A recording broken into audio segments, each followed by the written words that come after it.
Going live in 3.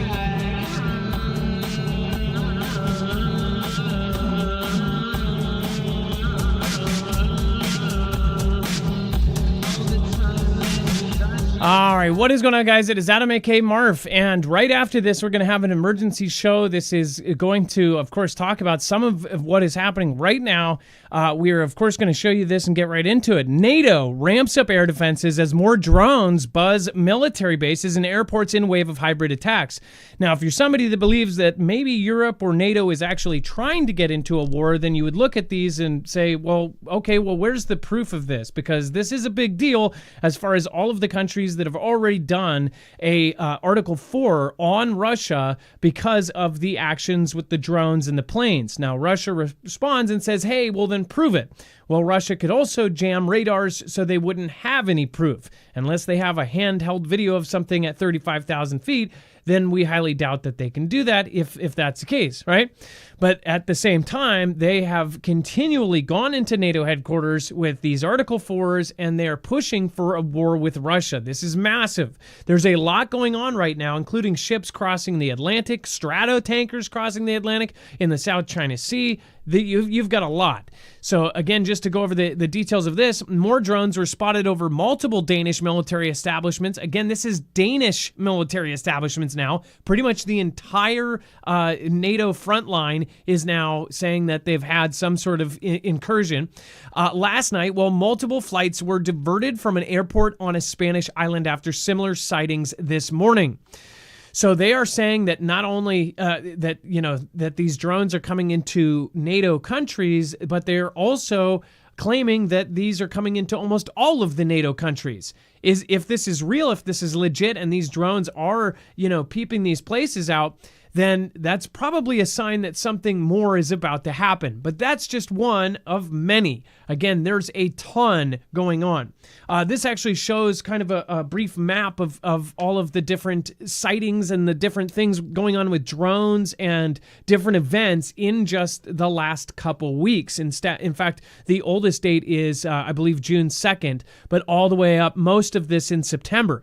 So all of these events have supposedly happened according to NATO, right? So this is a massive deal when you look at all the things lining up right now, including we have carriers heading over to the Nordic, a second carrier over to the Nordic. We have, of course, more stuff going across the Atlantic, possibly towards Venezuela. We'll talk about the stratotankers, the refuelers that just went out. And then we have generals meeting tomorrow. Everybody says, could there be, are they in danger? These generals are at Quantico, very, very safe.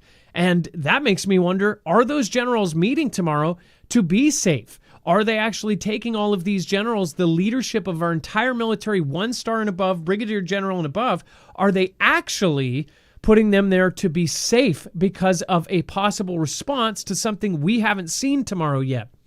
I'll talk about that later.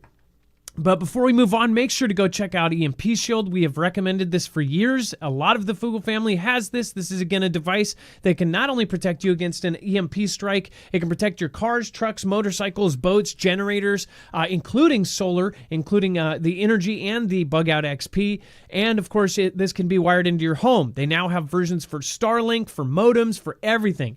And this is not technology you can go and get at your Fred Meyer. This is, again, technology that is used by the agencies like DHS, DOW, Department of War now, of course, FBI, Air Force, you name it. They are most likely using EMP technology after the Department of Homeland Security EMP Resilience Report listed them in 2018 as one of the most crucial companies for defense. Again, marfoogle.com/EMP, and make sure to use that code MARF. Again, that's marfoogle.com/EMP, and make sure to use code MARF to get $50 off per device and to help our independent channel out at the same time. This means you'll be able to bug out and get out. It means your car will actually run to get you home to bug in. So go check it out, marfoogle.com/EMP. Let's bring my co-host/internet brother, Dex James. What is going on and how are you doing today?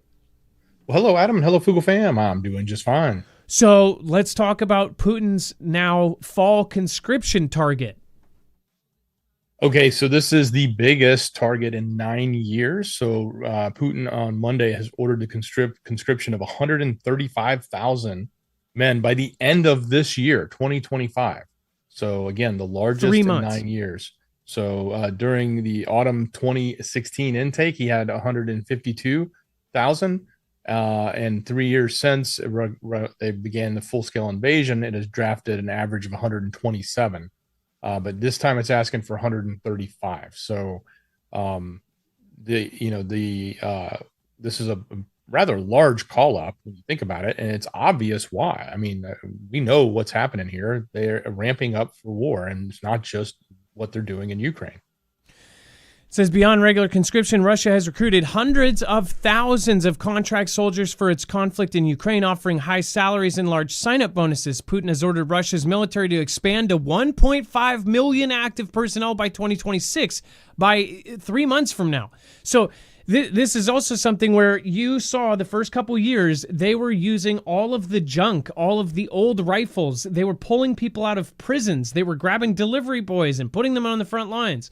And, a lot of this, people go, oh, well, in the beginning, there was a lot of propaganda. But we found out, and there was a lot of verification that, yes, they were grabbing all of these guys. They were putting the junk in because they were putting the, of course, unused, crap talent in there to just basically go into the meat grinder. Meanwhile, their actual military, which has been switching between 3 places in Russia, doing huge training with they're saying up to 100,000 North Korean soldiers are floating around in there. All of this is being done because the rested, well-trained troops are coming in last. Save your best for last. You don't have to know the art of Sun Tzu to understand that. So this is something where they are totally ramping up to a point, and we'll show you in a later show.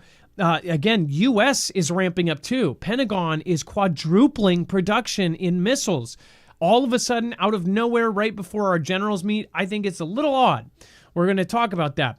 And then mystery fleet of U.S. Air Force tankers crossing the Atlantic stirs echoes of Iran strike ahead of this secret military meeting. Now, tomorrow is this meeting with all of the generals, all brigadier generals and above, 1 star and up are there. And we mean all. We mean Air Force, Army, Marines, Space Force. Everybody is there. Navy. Everyone is going to be there that is of any importance in the U.S. military, including those that were in active zones. People said, commented that we're not in wars. We are participating in several countries' wars. We have people in proxy wars all over the frickin' world. They have stuff that they don't even talk about in a lot of the African countries, in Middle Eastern countries, and all sorts of leaders all over the place that are stationed around the planet. They all just got pulled back for this meeting tomorrow. So this is something that is very, very weird. Dex, do you want to talk about why people are looking at these Stratotankers and why this is a concern? Well, yeah, certainly. So the flight trackers have spotted a fleet of U.S. air tankers crossing the Atlantic. There's around a dozen KC-135 RT Stratotankers who are making their journey Sunday night, with several en route to RAF, which is the Air Force Base in England. A lot of this was coming from open source intelligence accounts who were reporting this. So obviously the presence of air tankers can indicate a lot of other things that are happening, especially as it's, with what's happening with NATO. If we're sending them over into European theater, then they're obviously going to be there for fighter jet refueling capability, reconnaissance jet refueling capability, et cetera. So it's kind of obvious when you start putting all these little pieces together. It's just the picture is getting clearer and clearer what is happening here with wartime coming. Yeah, and again, this meeting tomorrow, it was set together by, again, now the Secretary of War, not the Secretary of Defense, because they changed their name. And people think that this is all just semantics, like changing the Gulf of Mexico to Gulf of America. That name change was extremely important, and it will mean something in history.